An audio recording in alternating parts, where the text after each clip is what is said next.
Here's a liberating thought. You don't have to get it right. You don't have to figure out the perfect path, make the optimal choices, or have your whole life planned out.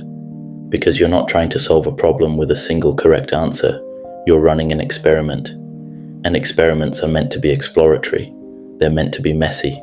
They're intended to produce information, not perfection. Think about actual scientists in actual laboratories. They don't run one experiment and expect to have everything figured out. They try things. They see what happens. They adjust. They try again. Most experiments fail. That's normal. That's how you learn what doesn't work, so you can figure out what might. The failure isn't the opposite of success. It's part of the process. But somehow, in our lives, we've forgotten this. We're supposed to get it right the first time, choose the right degree, pick the right career, find the right partner, live in the right place, make the right investments, as if there's some cosmic answer key and we're being graded on how well we match it. The philosopher and psychologist William James wrote, "A great many people think they are thinking when they are merely rearranging their prejudices." He meant that we're not exploring. We're just shuffling around the same limited options we've always considered, within the same narrow frame we've always used. That's not experimentation. That's just repetition with extra steps. Real experimentation means trying things you don't know will work. It means testing assumptions. It means being genuinely curious about outcomes, rather than being attached to specific results. It means accepting that you'll be wrong sometimes, and that not being good is valuable data. It means treating your life as a laboratory, rather than a performance. Now, I know what you're thinking. That's fine for actual experiments where nothing real is at stake. But my life has consequences. I can't just try random things and see what happens. And you're right, your life does have consequences. But you know what else has implications? Not experimenting. Playing it safe has consequences. Staying in your comfort zone has consequences. Those consequences are just slower, quieter, and easier to ignore. The writer Anais Nin said, "Life shrinks or expands in proportion to one's courage. And experimentation requires courage. The courage to be wrong, the courage to look foolish, the courage to try something that might not work, the courage to admit you don't know. But without that courage, your life shrinks down to only what you've already proven you can do. And that's not living. That's just surviving." I've watched people spend decades living the same year over and over because they were too afraid to experiment. Same job, same routine, same conversations, same safe choices. And then they wonder why they're bored. Why do they feel stuck? Why does nothing ever change? Well, nothing changes because they're not changing anything. They're running the same experiment repeatedly and expecting different results each time. That's not science. That's superstition. The thing about experimentation is that you actually have to be open to the results. You can't just try something whilst being emotionally committed to a specific outcome. That's not an experiment. That's just a predetermined conclusion you're pretending to test. Real experimentation means you genuinely don't know what's going to happen, and you're curious to find out. Let me give you an example. Say you hate your job, but you're not sure what to do instead. Most people will think about it endlessly, try to logic their way to the perfect answer, and then either stay put because they can't figure it out, or make a terrified leap to something that seems safer. Neither of those is experimentation. Experimentation would be, try doing some work in a field you're curious about. Volunteer, freelance, take a course, see how it feels, pay attention to your energy levels, notice what engages you and what drains you, gather data, then adjust, try something else, keep exploring until you find something that fits better than what you have now. It doesn't have to be perfect, it just has to be an improvement. The inventor Thomas Edison famously said about his attempts to create the light bulb, "I have not failed. I've just found 10,000 ways that won't work." That's the experimental mindset. Each attempt that doesn't work isn't a failure, it's information. It narrows the field. It gets you closer to what does work. But you actually have to try the things. You can't just think about trying them. This is where most people get stuck. They want to experiment in theory, but not in practice. They want to explore possibilities without actually doing anything different. They want the benefits of experimentation without the risk. But that's not how it works. You actually have to run the experiments. You have to put yourself in situations where you don't know the outcome. You have to try things that might not work. The physicist Richard Feynman said, "I would rather have questions that can't be answered than answers that can't be questioned." That's the experimental attitude. You're not looking for final answers. You're looking for better questions. You're not trying to figure out the one right way to live. You're exploring what might work for you right now, given who you are and what you want. And that's the key phrase, right now. Because you're not experimenting to determine the rest of your life. You're experimenting to determine the next step. What should you try next? What's the next thing to explore? What's the following hypothesis to test? You don't need a complete life plan. You need the following experiment. This is so much more manageable than the way we usually think about life. We need to figure out our entire career path, our complete relationship strategy, our final version of ourselves. And that's overwhelming. That's paralyzing. So we end up doing nothing because we can't figure out everything. But if you're running experiments, you only need to figure out the next one. What's one thing you could try? One small change you could make? One assumption you could test? One different approach you could explore? That's it. That's the whole assignment. Don't figure out your entire life. Just design the following experiment. The writer Anne Lamott recalls her father's advice to her brother, who was overwhelmed by a school project on birds. He told him, "Bird by bird, buddy. Just take it bird by bird." That's how experimentation works. Not all at once. One experiment at a time. One variable at a time. One question at a time. Now, some experiments are bigger than others. Some have more consequences. Moving to a new country is a bigger experiment than trying a new restaurant. Changing careers is a bigger experiment than changing hobbies. And yes, you need to be thoughtful about the bigger ones. But even big experiments can be broken down into smaller ones. You can visit the country before you move there. You can try the work before you change careers. You can run smaller experiments to gather information before running bigger ones.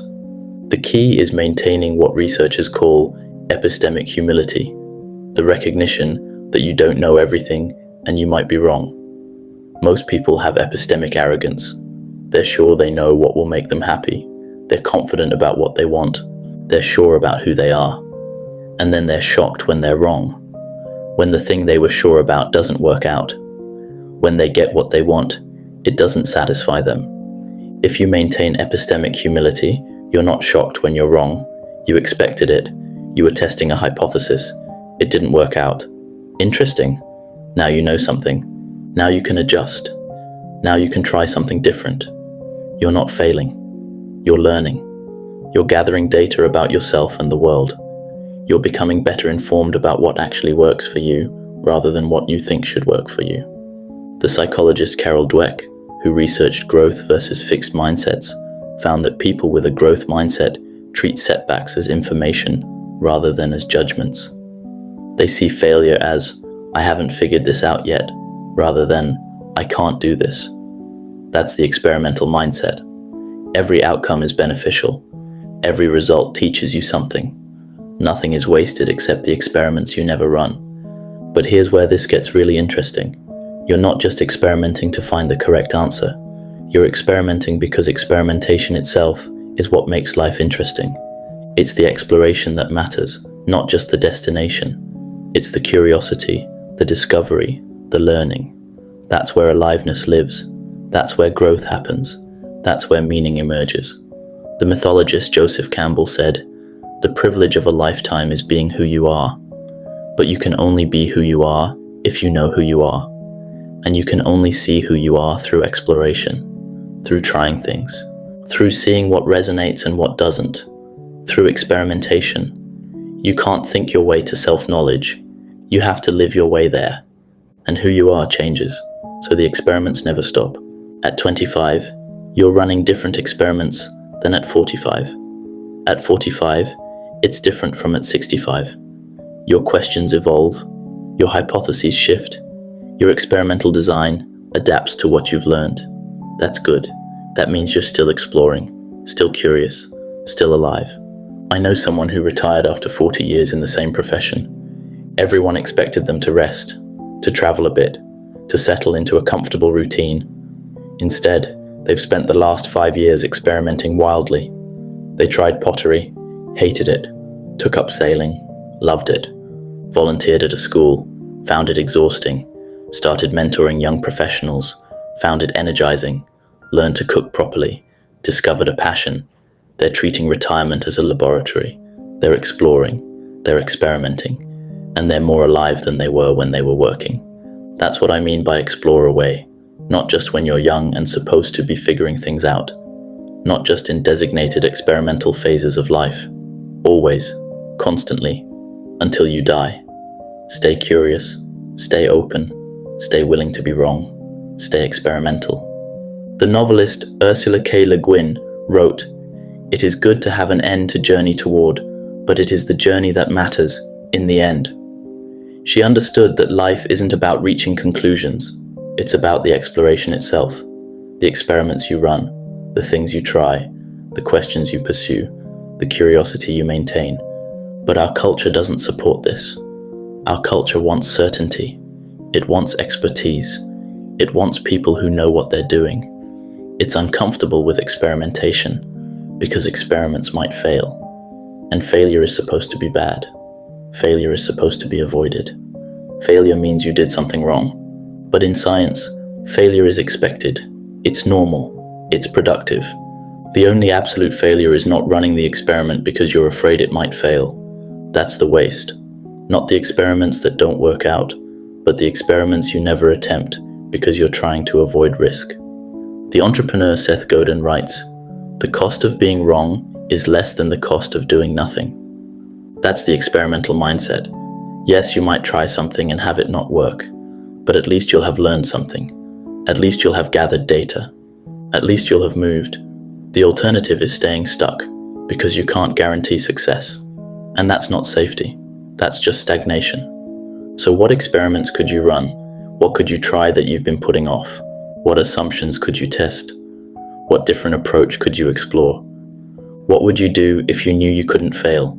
And then more importantly, what would you do if you knew failure was acceptable, expected, even valuable? Start small if you need to. Experiment with your morning routine. Try a different route to work. Have a conversation you've been avoiding. Read a book in a genre you've never tried. Take a class in something you're not good at. Cook a complicated recipe. Reach out to someone interesting. Say yes to something you'd typically decline. Say no to something you'd usually accept. Notice what happens. Pay attention to how you feel. Gather data about yourself. What energizes you? What drains you? What feels right even when it's hard? What feels wrong even when it's easy? You can't answer these questions by thinking. You have to experiment your way to the answers. And remember, there's no final answer. There's no point at which you've figured it all out and can stop experimenting because you keep changing. The world keeps changing. What worked 5 years ago might not work now. What you wanted then might not be what you want now. So the experiments continue. The exploration continues. The curiosity continues. The poet Rainer Maria Rilke wrote to a young poet, "Be patient toward all that is unsolved in your heart and try to love the questions themselves." Don't rush to conclusions. Don't force premature answers. Stay in the experimental phase. Love the questions. Love the exploration. Love the not knowing that makes discovery possible. Because here's the truth. You're going to die without having all the answers.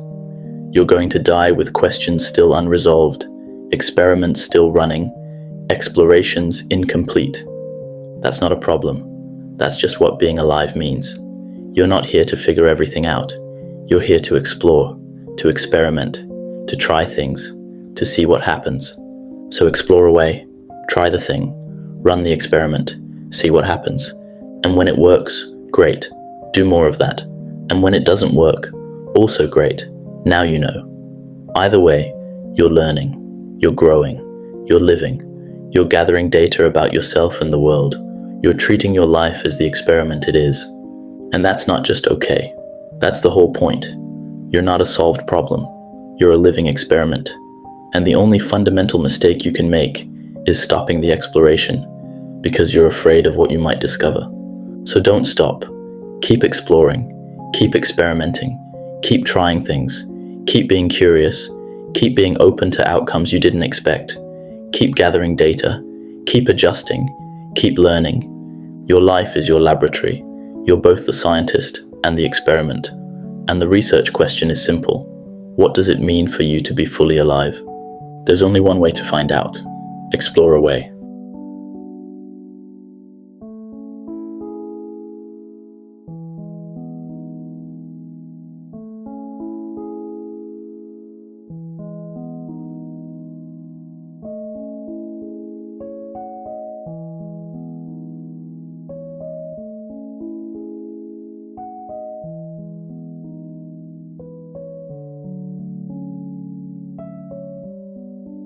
That is it for today. You've been listening to The Guide on the Side, where I share what I'm learning from people, books, and conversations. I hope something here stays with you, sparks a thought, or opens a door. I'm Ivan, and I'll be back soon with more. Until next time, may your days be full of curiosity, and I'll see you in the next episode.